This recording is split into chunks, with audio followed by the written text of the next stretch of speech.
নমস্কার, দেখছেন কলকাতা টিভি, সঙ্গে রয়েছে অনন্যা। শুরু করছে সংবাদ সারাদিন। রাজস্থান রয়্যালসের কোচ থেকে ইস্তফা রাহুল দ্রাবিড়ের। পরবর্তী কোচ কে হবেন সেই নিয়ে এবার প্রশ্ন উঠছে, কে হবেন পরবর্তী কোচ? রাজস্থান রয়্যালসের কোচ থেকে ইস্তফা রাহুল দ্রাবিড়ের। পরবর্তী কোচ কে হবেন এখন সেটাই দেখার। রাজস্থান রয়্যালসের কোচ থেকে ইস্তফা রাহুল দ্রাবিড়ের। পরবর্তী কোচ কে হতে চলেছেন এই নিয়ে আমরা বিস্তারিত জানবো। আমাদের সঙ্গে ফোন লাইনে রয়েছেন আমাদের প্রতিনিধি জয়জ্যোতি ঘোষ। জয়জ্যোতি, রাজস্থান রয়্যালসের কোচ থেকে ইস্তফা দিয়েছেন রাহুল দ্রাবিড়। পরবর্তী কোচ কে হতে চলেছেন কি জানা যাচ্ছে?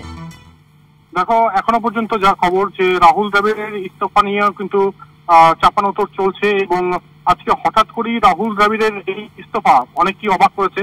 তবে বলে রাখি যে গত মৌসুমের আইপিএল যদি দেখো, সেখানে বৈভব সূর্যবংশীকে আমরা দেখেছি বারবার যে তিনি এসছেন, সঞ্জু স্যামসন চোট ছিল, কিন্তু তারপর যখন চোট থেকে তিনি উঠে আসলেন, মানে ফিট হলেন, তারপরেও তাকে বসিয়ে রাখা হয়েছিল এবং সেখানে কিন্তু দ্বন্দ্বটা রাহুল দ্রাবিড় চেয়েছিলেন সঞ্জু স্যামসন যাতে খেলুক। তারপর যারা রাজস্থান ম্যানেজমেন্টে রয়েছে, কুমার সাঙ্গাকারা বা অন্যান্য যারা রয়েছে, তাদের সঙ্গে কোথাও একটা বনিবনা হয়নি এবং তারপর নিজের ইচ্ছের কথা তিনি প্রকাশ করেন যে যখন আমার কথা শোনাই হচ্ছে না তাহলে আমার এখানে থেকে লাভ নেই।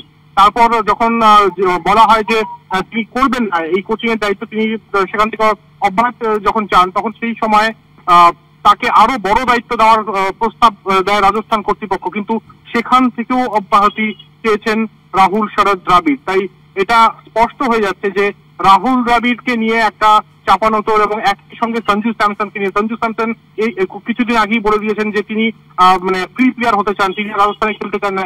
সেই সঞ্জু স্যামসন যিনি একটা সময় তার ক্যাপ্টেন্সিতে রাজস্থানকে ফাইনালে তুলেছিলেন। তাই সবকিছু যে সঠিক পথে এগোচ্ছে না রাজস্থানের জন্য এটা বলা বাহুল্য। এবং পরবর্তী কোচ কে হতে পারবে, কে হবেন, যে আমরা জানি কুমার সাঙ্গাকারা রয়েছেন, তিনি তো দায়িত্বে থাকবেনই, এবং রাহুল দ্রাবিড়ের স্থলাভিষিক্ত কে হবেন সেটার জন্য কিন্তু আর কিছুটা সময় অপেক্ষা করতেই হচ্ছে। অনন্যা, ধন্যবাদ তোমায় জয়জ্যোতি। আমাদের সঙ্গে ফোন লাইনে ছিলেন আমাদের প্রতিনিধি জয়জ্যোতি ঘোষ।